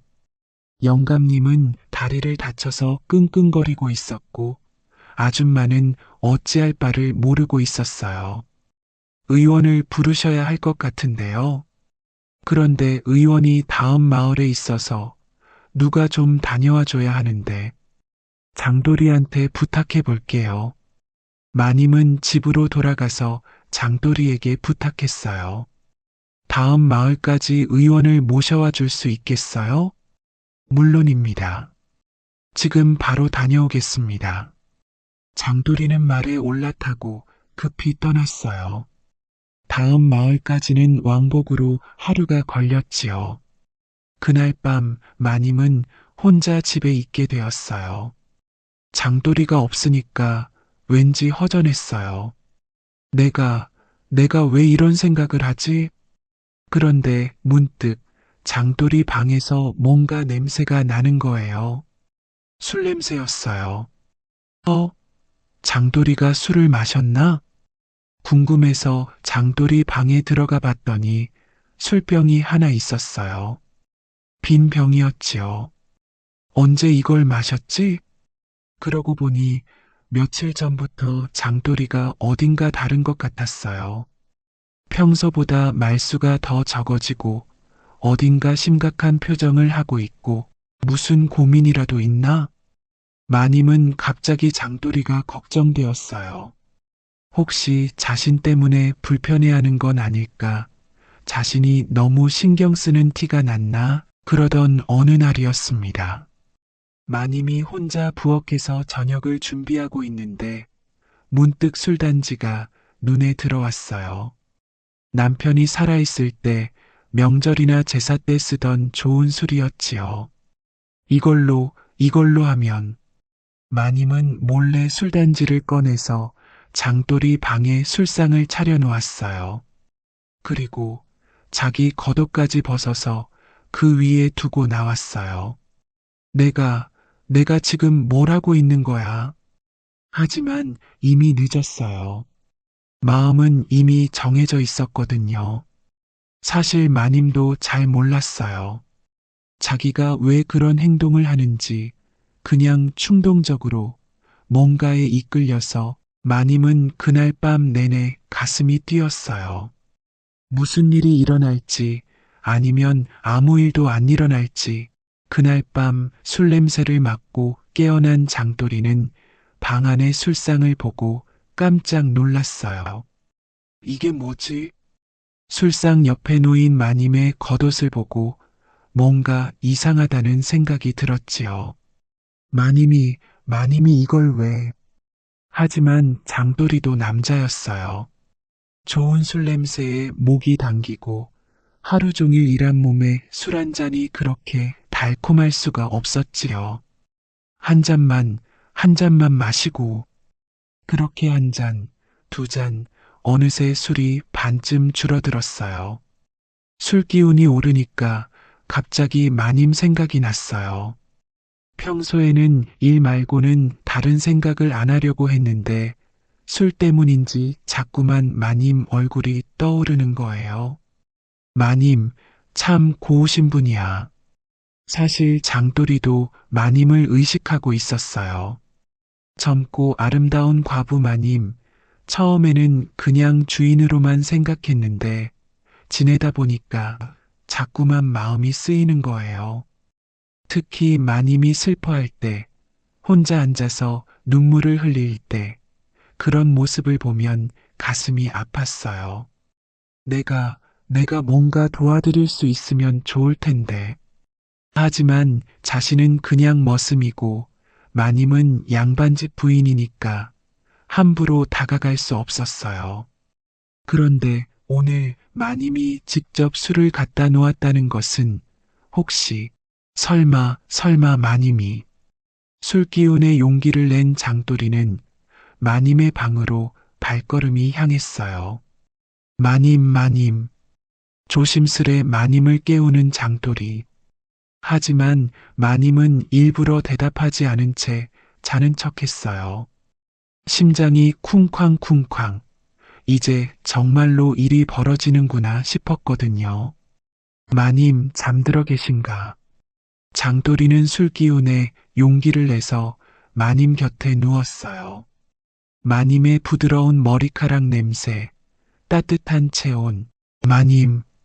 그렇게 두 사람은 뜨거운 하룻밤을 보내게 되었습니다. 마님에게는 처음 경험하는 일이었어요. 남편과는 전혀 다른 뜨겁고 격렬한 장돌이는 정말 다른 남자였어요.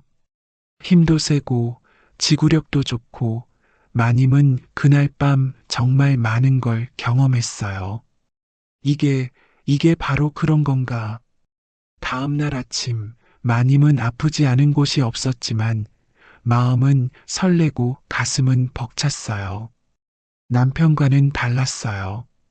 남편은 몸이 약해서 그런 일도 별로 없었고 있어도 금방 끝났는데 장돌이는 달랐어요. 밤새도록, 정말 밤새도록. 하지만 아침에 일어나서 보니 장돌이는 아무렇지 않게 행동하는 거예요. 마님, 안녕히 주무셨습니까? 평상시와 똑같은 목소리, 똑같은 표정, 마치 어젯밤 일이 없었던 것처럼. 마님은 그가 그날 밤을 기억하지 못하는 건지 아니면 알면서도 모르는 척 하는 건지 헷갈려 했습니다. 저 어젯밤에 무슨 일이 있었나요? 정말 모르는 건지 아니면 모르는 척 하는 건지 마님은 답답했어요. 그 후로도 며칠 더 그런 밤들이 이어졌어요. 마님이 술을 준비해 놓으면 장돌이가 마시고 그리고 마님의 방으로 와서 하지만 아침에는 언제나 아무 일 없던 것처럼 행동했어요. 마님은 점점 혼란스러워졌어요. 이 사람이 나를 좋아하는 건지 아니면 그냥 몸만 원하는 건지 내가 지금 뭘 하고 있는 거지. 그런데 신기한 건 장돌이와 그런 관계를 가진 후로 마님의 마음이 조금씩 밝아지기 시작한 거예요. 예전처럼 하루 종일 울고만 있지는 않게 되었어요. 내가 다시 살아가고 있는 건가? 그 와중에도 마을 사람들의 시선이 신경 쓰였어요. 마님, 요새 얼굴이 많이 좋아지셨네요. 그런가요? 네, 예전보다 훨씬 밝아 보이세요. 아, 그냥 날씨가 좋아서 그런가 봐요. 마님은 혹시 들킬까봐 조마조마했어요. 하지만 마을 사람들은 별다른 의심을 하지 않았어요. 한편 장돌이도 복잡한 심정이었어요.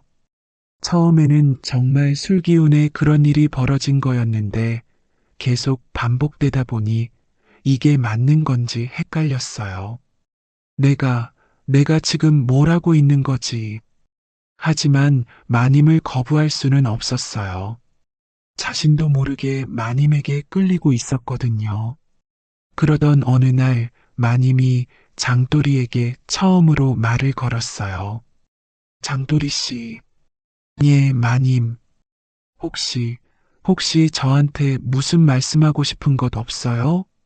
장돌이는 당황했어요. 마님이 무슨 말을 원하는지 알 것 같으면서도 어떻게 대답해야 할지 몰랐어요. 무슨 말씀이신지. 그냥 궁금해서요. 마님도 용기를 내지 못했어요.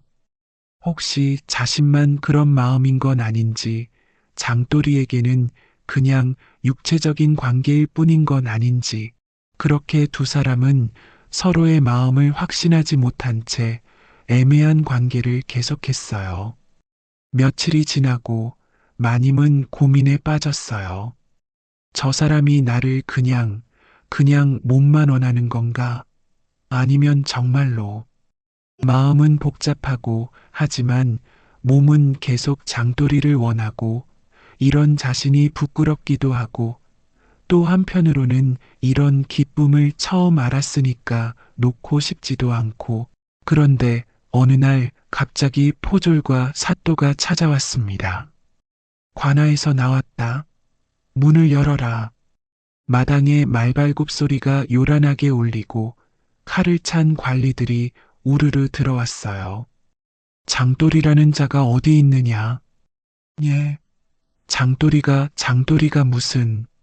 묻는 말에만 대답해라. 장돌이가 어디 있느냐? 마님은 깜짝 놀라서 벌벌 떨었어요. 장돌이는 마침 밭에 나가 있었거든요. 저기 밭에. 포졸들이 우르르 밭으로 달려갔어요. 잠시 후에 장돌이를 끌고 왔는데 장돌이의 모습이 평소와는 완전히 달랐어요. 포박당한 장돌이를 보는 순간 마님은 깨달았어요. 이 사람이 보통 사람이 아니라는 걸. 이놈아, 내가 바로 그 첩자로구나. 첩자라니 무슨 소리입니까? 하지만 장돌이의 목소리에는 평소에 그 순박함이 없었어요. 뭔가 단단하고 차가운 느낌이었지요. 아직도 모르겠느냐?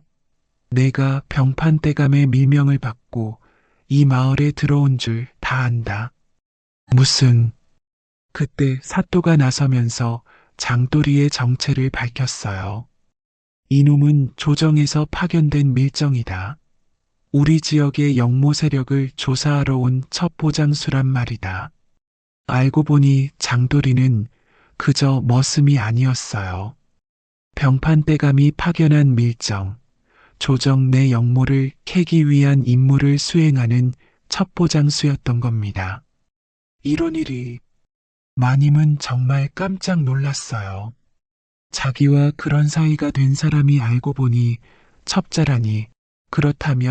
그렇다면 나와의 일도 다 거짓말이었단 말인가? 마님의 머릿속이 하얘졌어요. 자신이 얼마나 바보였는지 첩자에게 속아서 몸까지 허락했다니.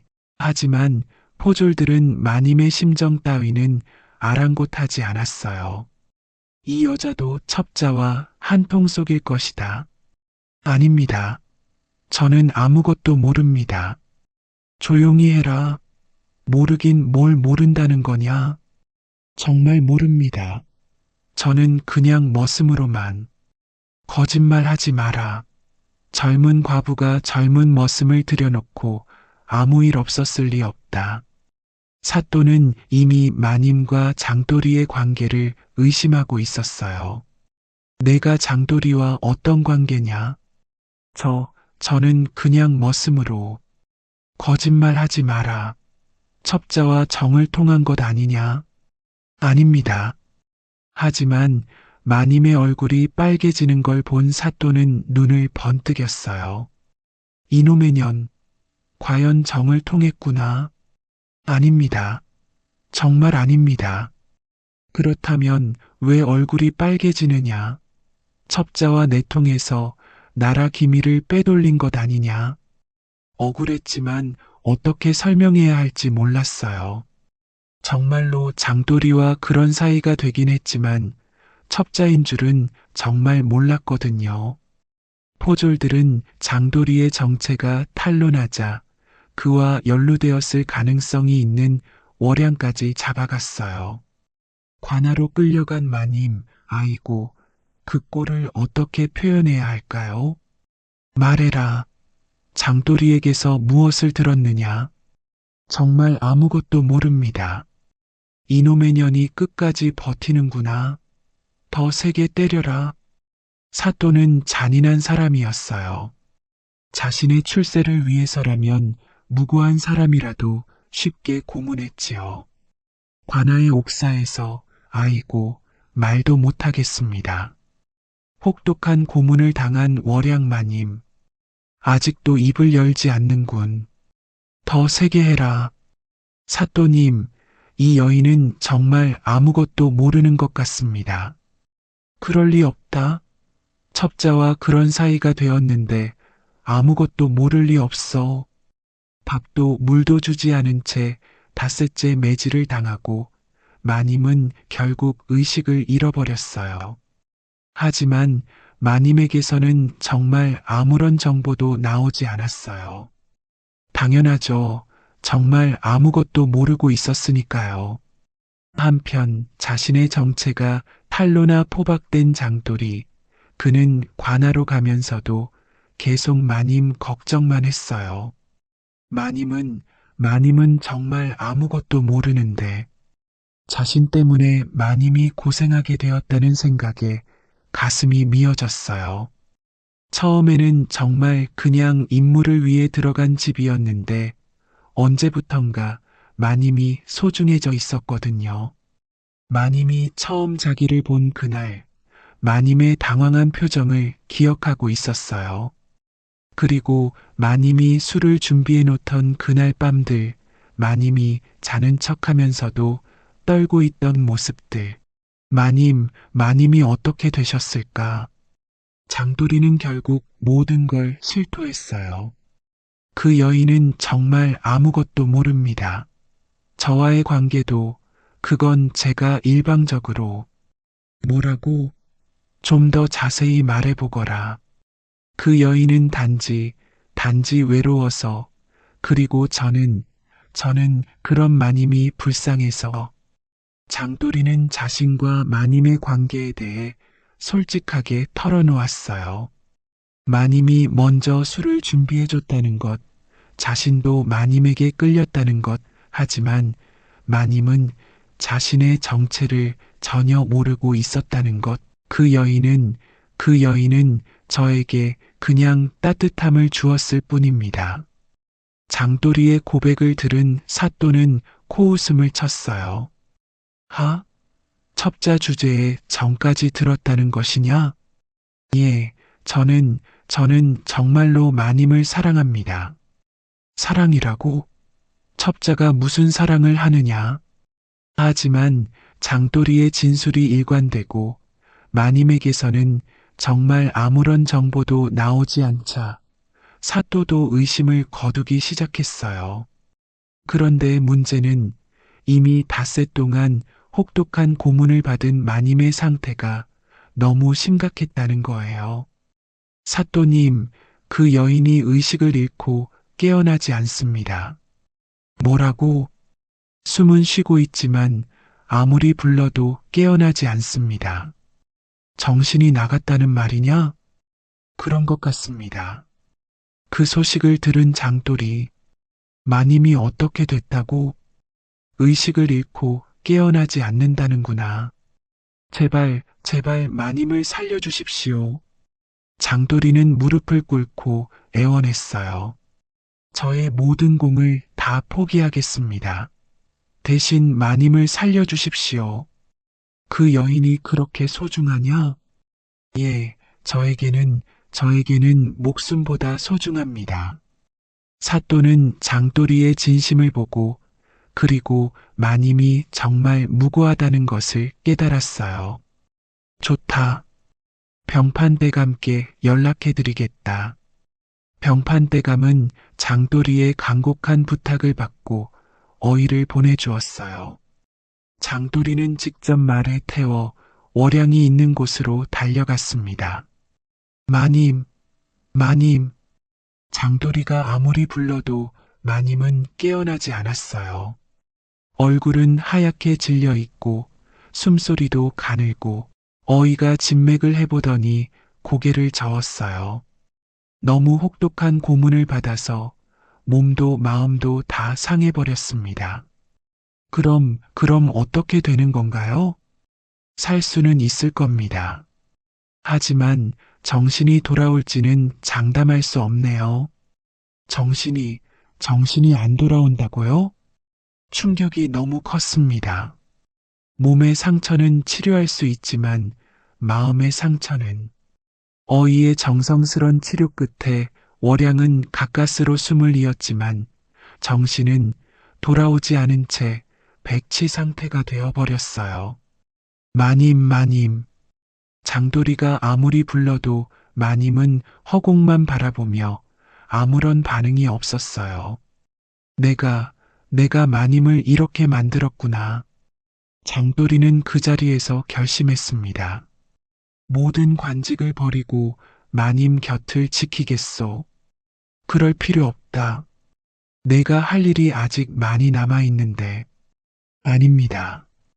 저는 이제 다른 일은 할 수 없습니다. 병판대감도 장돌이의 마음을 이해했어요. 좋다. 그렇게 해라. 감사합니다. 장돌이는 모든 관직을 버리고 마님 곁을 지키기로 했어요. 그날부터 장돌이의 새로운 삶이 시작되었어요. 매일같이 마님의 머리를 감기고 밥을 떠먹이며 손발을 주무르고 노래를 불러주는 장돌이. 달이 밝아서 님의 얼굴 보이네. 예전에 어머니가 불러주시던 자장가를 마님에게 불러주었어요. 마님은 여전히 허공만 바라보며 아무런 반응이 없었지만 장돌이는 포기하지 않았어요.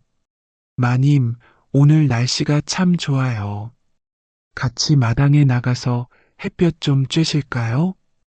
혼자서 마님을 업고 마당에 나가서 나무 그늘에 앉혀놓고 저기 보세요. 나비가 날아다녀요. 예쁘죠?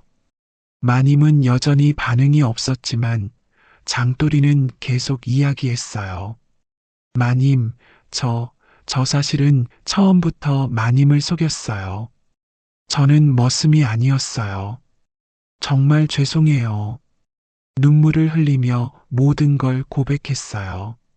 하지만 마님과 함께했던 그 시간들은 거짓이 아니었어요. 처음에는 그냥 임무였지만 나중에는 정말 마님이 좋았어요. 마님은 여전히 아무런 반응이 없었어요. 그렇게 한 달, 두 달, 계절이 바뀌고 또 바뀌었어요. 장돌이는 낮에는 마님을 돌보고 밤에는 마님 곁에서 잠들었어요. 마님이 다시 정신을 차릴 때까지 언제까지라도 기다릴 생각이었어요. 마을 사람들은 처음에는 수군거렸어요. 저 사람이 첩자였다면서? 그런 사람이 왜 저러고 있을까? 진짜 사랑인가 보다. 하지만 시간이 지나면서 마을 사람들도 장돌이의 진심을 알게 되었어요. 매일같이 정성스럽게 마님을 돌보는 모습을 보니 이건 진짜 사랑이 아니면 할 수 없는 일이었거든요. 저 사람 참 대단하다. 저런 게 진짜 사랑이지. 마님도 복이 있으신 거야. 마을 아줌마들이 가끔 도와주기도 했어요. 음식을 해다 주기도 하고 빨래를 도와주기도 하고. 장돌이 씨, 혼자 하시기 힘들 텐데. 괜찮습니다. 제가 할 수 있어요. 그래도 우리가 도와드릴게요. 장돌이는 고마워했지만 마님 돌보는 일만큼은 혼자 하고 싶었어요. 그것만이 자신이 마님을 위해 할 수 있는 유일한 일이었거든요. 장돌이는 정말 정성을 다했어요.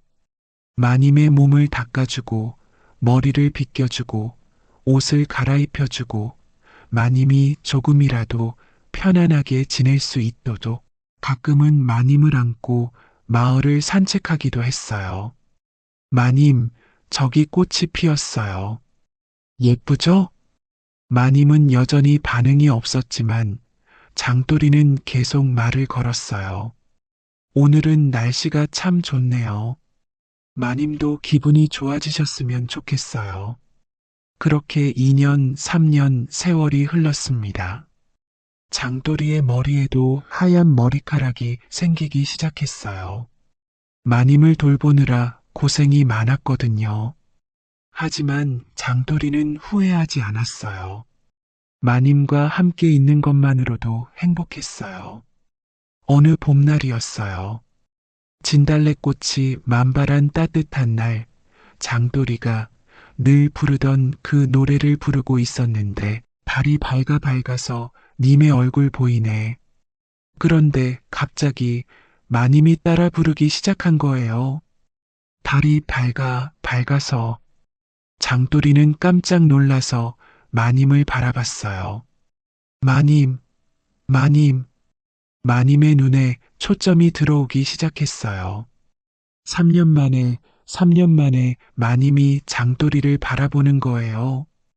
당신은, 마님, 정말 마님이시네요. 잃었던 정신이 돌아오는 기적의 순간이었습니다. 하지만 마님은 과거의 기억을 전혀 기억하지 못했어요. 장돌이와 함께했던 그 밤들도 자신이 왜 이런 상태가 되었는지도 저는 누구고 당신은 누구세요? 마님, 저는 어떻게 설명해야 할까요? 자신이 첩자였다는 것도 그 때문에 마님이 이렇게 되었다는 것도 모든 게 복잡했어요. 저는 장돌이라고 합니다. 그리고 마님은 월양 마님이세요. 월양, 제 이름이 월양이군요. 마님은 자신의 이름조차 생소해했어요. 하지만 장돌이를 바라보는 눈빛에는 뭔가 따뜻한 것이 있었어요. 당신이 저를 돌봐주셨나요? 예, 그렇습니다. 왜요? 장돌이는 한참 고민하다가 대답했어요. 마님을 사랑하기 때문입니다. 그 말을 들은 마님의 얼굴에 살짝 붉은 기가 돌았어요. 기억은 없지만 마음 어딘가에서 뭔가 따뜻한 느낌이 올라오는 것 같았어요. 사랑. 예, 사랑입니다. 그날부터 마님은 조금씩 회복되기 시작했어요. 몸을 움직이는 것도 서서히 나아지고 말도 점점 많아지고 하지만 예전 기억은 정말 하나도 돌아오지 않았어요. 남편이 있었다는 것도 시어머니가 계셨다는 것도 장돌이와 함께했던 그 뜨거운 밤들도 장돌이 씨, 저희가 어떤 사이였는지 말씀해 주실 수 있나요? 장돌이는 고민했어요. 진실을 다 말해야 할까? 아니면 저희는 서로 좋아하는 사이였습니다. 좋아하는 사이라니, 그럼 혹시 부부였나요? 아닙니다. 아직 그 단계까지는. 마님은 고개를 갸우뚱했어요. 하지만 더 이상 묻지는 않았어요. 대신 마님은 장돌이가 자신을 돌보는 모습을 보면서 조금씩 마음을 열어갔어요. 정성스럽게 밥을 해주고, 빨래를 해주고, 아플 때 간병해주고, 정말 감사해요, 장돌이 씨. 아닙니다, 마님. 제가 더 감사하죠. 왜요? 마님이 다시 이렇게 제 곁에 있어 주셔서요. 그런 장돌이의 모습에서 마님은 진심을 느꼈어요. 기억은 없지만 이 사람이 정말로 자신을 사랑한다는 걸 알 수 있었어요. 그렇게 몇 달이 더 지났어요. 마님의 몸은 완전히 회복되었고 장돌이와도 편안한 사이가 되었어요. 어느 가을 저녁이었어요. 둘이서 마당에 앉아 달을 보고 있는데 장돌이 씨, 예, 마님. 제가 비록 과거를 기억하지는 못하지만 당신이 저를 얼마나 사랑하는지는 알 것 같아요. 마님. 그리고 저도 당신이 좋아요. 마님의 고백에 장돌이의 가슴이 뛰었어요. 정말이신가요? 네, 기억은 없지만 마음은 거짓말하지 않는 것 같아요. 그날 밤 장도리는 마님에게 모든 진실을 털어놓았어요. 자신이 첩자였다는 것, 그 때문에 마님이 고생했다는 것, 그리고 자신이 얼마나 후회하고 있는지, 그래서 제가 마님께 이런 말씀을 드릴 자격이 있는지 모르겠지만, 마님은 조용히 들었어요. 놀라지도 않고 화를 내지도 않고 혼인은 못했어도 진심은 전할 수 있어. 장도리의 고백에 마님은 눈물을 흘렸어요. 당신이 내 사람이구나. 마님, 과거가 어떻든 상관없어요. 지금의 당신이 저를 사랑해 주시고 저도 당신을 사랑한다면 그것만으로 충분해요. 두 사람은 그날 밤 진정한 사랑을 확인했어요. 예전처럼 술 기운에 이끌린 것도 아니고 호기심에서 시작된 것도 아닌 진짜 마음으로 하는 사랑을 그 후 두 사람은 마을 이장님께 찾아가 혼인 신고를 했어요. 이제서야 제대로 된 부부가 되는구먼. 마을 사람들도 모두 축하해 주었어요. 처음에는 첩자라고 해서 수상쩍게 여겼지만 몇 년 동안 마님을 정성으로 돌보는 모습을 보고는 마음이 바뀌었거든요. 진짜 사랑이었네. 보기 좋다, 보기 좋아. 저런 남자가 어디 있어? 3년 동안 혼자서. 마님도 복 받으신 거야. 작은 혼례를 치렀어요. 화려하지는 않았지만 두 사람의 마음만큼은 그 어떤 혼례보다 진실했어요. 마을 사람들이 모두 나서서 도와주었어요. 누구는 음식을 해오고, 누구는 꽃을 따와주고, 정말 따뜻한 혼례였어요. 마님, 아니, 이제는 부인이라고 불러야겠네요. 당신도 이제 제 남편이에요. 신혼 첫날 밤, 두 사람은 정말 오랜만에 하나가 되었어요. 예전처럼 술 기운에 취해서도 아니고 몰래 숨어서도 아닌 당당하게 사랑으로 이제 정말 우리가 되었네요. 네, 마님, 아니 부인. 그 후로 두 사람은 정말 행복하게 살았어요. 장도리는 마을에서 농사를 지으며 살림을 꾸려갔고 마님은 장도리의 든든한 내조를 해주었어요. 마님은 비록 기억을 잃었지만 천성이 착한 사람이었어요. 마을 사람들과도 잘 어울렸고 누가 아프면 돌봐주고 누가 어려우면 도와주고 월양 부인 참 좋은 분이야. 그러게 말이야. 기억을 잃었는데도 저렇게 착하다니. 장도리도 복 받은 거지. 1년 후에는 첫 아이도 생겼어요. 장도리 씨, 아들이에요. 정말요? 정말 아들이에요? 장도리는 기뻐서 어쩔 줄 몰랐어요. 자신 같은 사람이 이런 행복을 누려도 되는 건지 당신 덕분이에요. 당신이 저를 다시 살려주셨으니까요. 아닙니다, 부인. 부인이 저를 사람답게 만들어주신 거예요. 아이는 정말 예쁘게 자랐어요. 아버지를 닮아 키는 크고, 어머니를 닮아 얼굴은 곱고, 이 아이 이름을 뭐라고 지을까요? 사랑이라는 뜻의 이름이 어떨까요? 좋은 생각이에요. 그렇게 아이 이름을 사랑이라 지었어요. 정확히는 애정이라고. 몇 년이 더 지나서 딸도 하나 생겼어요. 이 아이는 기쁨이라는 뜻의 희락이라고 이름 지었어요. 두 아이는 정말 예쁘게 자랐고 장도리와 월양은 이 세상에서 가장 행복한 부부가 되었어요. 장도리는 아이들에게 늘 말해 주었어요.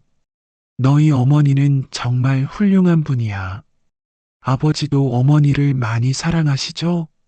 그럼 아버지는 어머니 없이는 살 수 없어. 우리도 어머니 많이 사랑해요. 가족들의 웃음소리가 집안에 가득했어요. 어느 날 장돌이가 마님, 아니, 부인에게 물어봤어요. 부인, 혹시 옛날 기억이 돌아왔으면 좋겠다고 생각하세요? 왜 그런 걸 물어보세요? 그냥 혹시 그때의 일들을 기억하지 못해서 아쉬우실까봐. 부인은 웃으며 대답했어요. 전혀요. 지금이 훨씬 좋아요. 정말요? 네. 그때는 뭔가 복잡했던 것 같아요. 하지만 지금은 정말 단순하고 행복해요. 당신을 사랑하고 당신이 저를 사랑해주고 그것만으로 충분해요. 장돌이는 정말 다행이라고 생각했어요. 만약 마님이 예전 기억을 모두 되찾았다면 자신을 용서해 줄 수 있었을까? 하지만 지금의 부인은 그런 과거에 얽매이지 않고 오직 현재의 사랑만을 생각했어요. 당신, 우리 이제 진짜 행복하죠? 네, 정말 행복해요. 그럼 됐어요. 과거가 뭐 중요해요? 그렇게 두 사람은 남은 생을 서로에게 바치며 행복한 삶을 살게 되었답니다. 마을 사람들은 이 두 사람을 보면서 말했어요. 저런 게 진짜 사랑이지. 어떤 시련이 와도 극복할 수 있는 사랑 말이야. 그리고 장돌이는 가끔 혼자 생각했어요. 만약 그때 마님의 그것을 보지 않았다면 이 모든 일이 벌어지지 않았을 텐데, 하지만 이내 고개를 저었어요. 아니야, 그랬다면 이런 행복도 없었을 거야. 모든 일에는 이유가 있다고 하잖아요. 비록 힘들고 아픈 과정이 있었지만 그 끝에 이런 행복이 기다리고 있었다면 그것도 나쁘지 않다고 생각했어요. 세월이 흘러 장돌이와 월양의 아이들도 어른이 되었어요.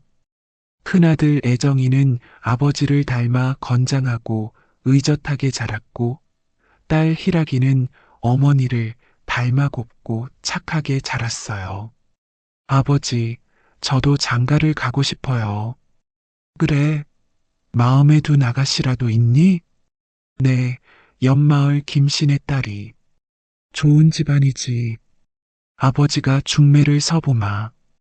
애정이의 혼인식이 열렸어요. 마을 잔치처럼 성대하게 치렀지요.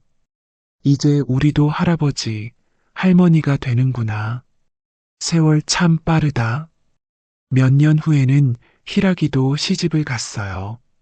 역시 좋은 집안으로 딸을 보내니까 마음이 허전하네요. 그래도 좋은 곳으로 갔으니까 다행이야. 이제 장돌이와 월양은 둘만 남게 되었어요. 하지만 외롭지 않았어요. 손자, 손녀들이 자주 찾아와서 집안이 늘 시끌벅적했거든요. 할아버지, 할머니, 어머, 우리 강이가 왔네. 할머니, 안아주세요. 그래, 우리 예쁜 강이. 장돌이는 손자들을 보면서 생각했어요. 내가 이런 행복을 누릴 수 있을 줄 누가 알았을까? 어느 날 장돌이가 월양에게 말했어요. 여보, 우리 이제 정말 많이 늙었네요. 그러게요. 벌써 머리가 하얗게 됐어요. 후회는 없으세요? 무슨 후회요? 저 같은 사람과 살아온 것.